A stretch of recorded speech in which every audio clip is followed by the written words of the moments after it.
Welcome back. Missouri has 10,000 cases of allegations of child abuse and neglect to investigate. About 2 out of 3 of those are in St. Louis, where the state only has 16 investigators. Jason Rosenbaum with St. Louis Public Radio was first to report this story and joins us now. Thank you, Jason, for being here. Thank you for having me. First, ideally, how many investigators should the Children's Division at Department of Social Services have on staff? And we should mention there is an office here in Springfield.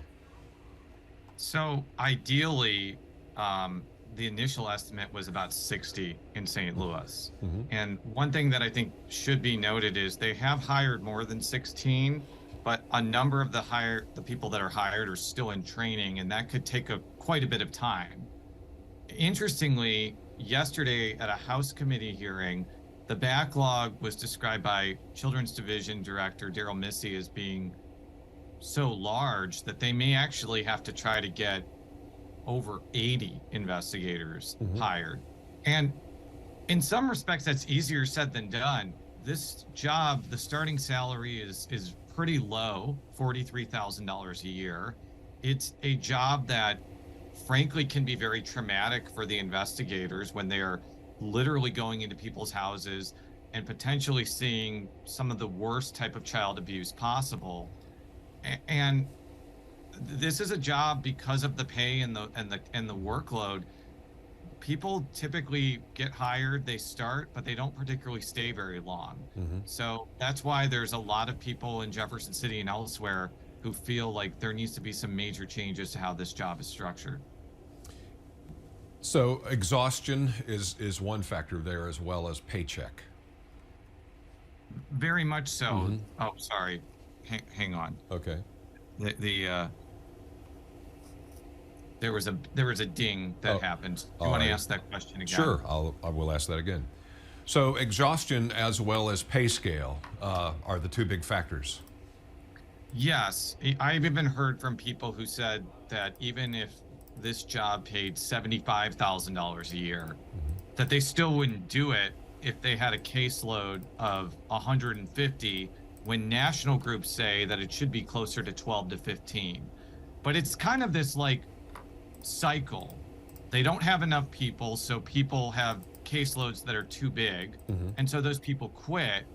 And when they try to hire more people, they're not at a critical mass to where they can get the caseloads at a reasonable level. This is a complicated problem.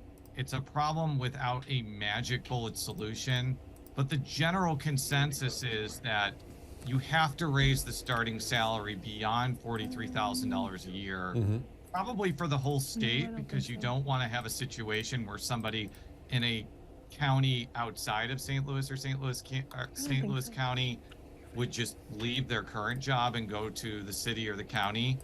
But it would have to be significantly more, because there are a lot of other industries that are vying for these types of employees that pay far beyond $43,000 a year. So in most of these cases, until they're closed, then, Jason, would the child be considered unsafe or in danger? It really depends on the situation. For good reason, we don't have access to what exactly is in this backlog. These are cases that are still pending that involve children. So they're naturally not public records. And even as somebody who wants everything to be public, I fully understand why these records are not public for very good reasons. What has been told to me is that if there's a child in imminent danger, there are protocols in place for Children's Division workers to make sure that child is seen very, very quickly. And law enforcement is often called immediately to make sure that child is safe. I think that the issue here is a lot of the cases that are in this backlog, and this is from talking with officials with DSS and the Children's Division, they may be kind of in the region of neglect. And the fear, though, is that even if somebody calls in a case for a neglect type reason, like the there hotline, could be a whole other thing going on that constitutes abuse that is not being ferreted out. I remember reading in your story that in some cases, no pun intended, where investigators go to the door and nobody's home, then all they can do is leave. And then I guess that case goes to the bottom of the stack and they'll pick it up again later. Yes, because and this is also for good reason. Mm-hmm. When you're investigating a case of child abuse or neglect, it's a very thorough process. You have to talk to a lot of people, and you have to physically go to somebody's home. And the reason it's important that this happens is it's very possible that an investigator may find an abuse or neglect situation that's so bad that it results in a child being taken out of their home. And you don't want to do that if there's not fulsome evidence that that's happening. But the flip side of that is if you don't have enough investigators and you go to a house and nobody's there, it has to remain open until you talk to everybody, which includes the child who is potentially being abused or neglected, the potential perpetrators of the abuse, corroborating witnesses, law enforcement, the person making the complaint. It's a very thorough process. Daryl Missy, the director of the Children's Division, said yesterday at a committee hearing, a case where a child is safe could take 8 hours. A case where a child may not be safe could take 25 hours. It's a very involved process. And I guess there are times when an investigator's in a house and in the situation of domestic abuse, the perpetrator may say, nothing to see here. Yeah, and I think that's why you have to go in person, and you can't just call somebody over the phone. Right. In that instance, they could just be like, oh, there's nothing going on. This is a false report.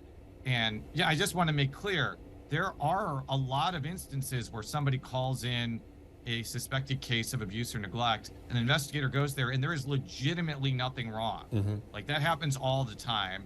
And there's also instances where an investigator will go to somebody's house, they will see something that is wrong, but they will just direct that family to social services that will help them with especially situations that are poverty related. It doesn't mean that a child is going to be taken out of the house. Right. I think that's really important to mention that not all the 6,124 cases that remain open after 45 days in St. Louis are going to result in a substantiated abuse or neglect claim, but we don't know for sure until they're fully closed.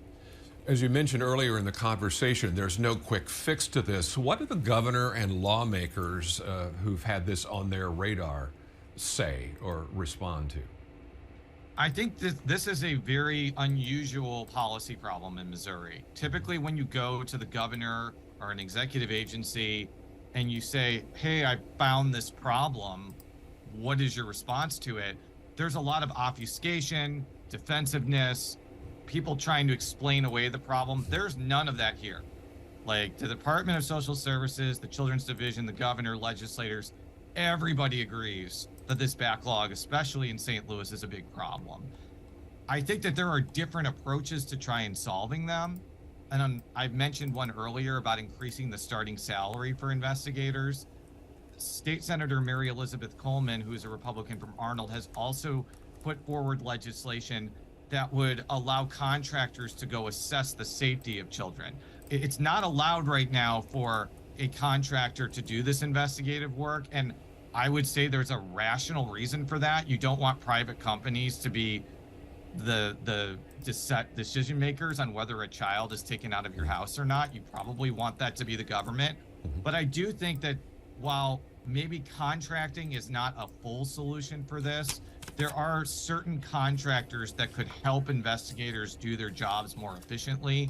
And that one has actually gotten, the idea from Senator Coleman has gotten pretty good reception from DSS and the Children's Division. But I think a lot of it's going to come down to money. A lot of it's going to come down to offering a more competitive salary and hoping that people sign up for this job in St. Louis and elsewhere. Jason, for folks who want to read your story, where can they find this?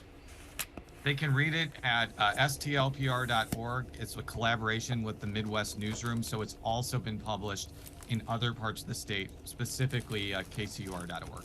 All right. Jason Rosenbaum with St. Louis Public Radio, thank you again for joining us.